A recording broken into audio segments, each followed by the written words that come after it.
ঐ বৰমা কেনেকুৱা পাইছে খাই? চেলি কৈছোঁ যে মাংস এতিয়া মিলি গৈছে আৰু ধুনীয়াকৈ। 37 ডিগ্ৰী চেলচিয়াছ চলি আছে 37 আৰু এই তলত প্ৰায় 40-45 মান লগাই থৈছোঁ।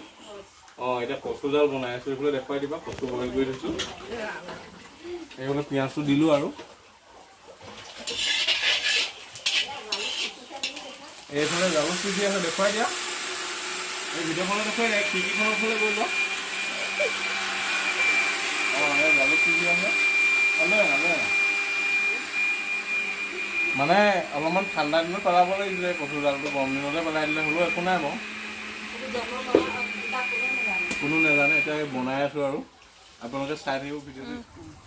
খাব এইফালে আদা ৰচুন দি দিলোঁ অকণমান। মাংস নাই নহয়, মাংস আনিব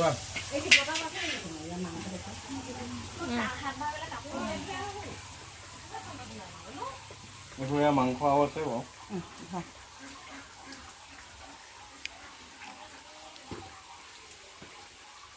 কেনেকুৱা লাগিছে?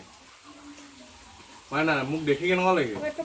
গৰমত কিমান কেনেকুৱা লাগিব আৰু গৰমত কেনেকুৱা লাগিব আৰু ঠিকে আছে।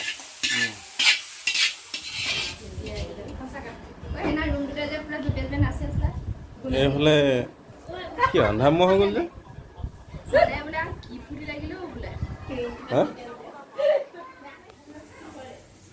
ইমান না কি পাইছা?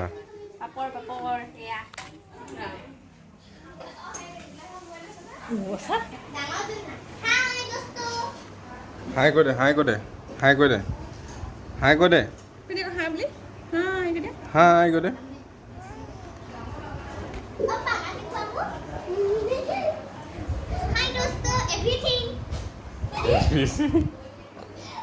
ক্লাছ কৰিছে নি?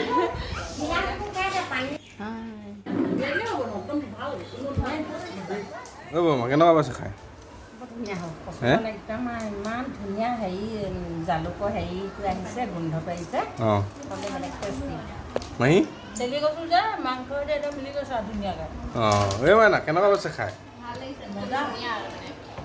এই ৰ'ব নকলি হেল্ল' কেনেকুৱা লাগিছে? ভাল?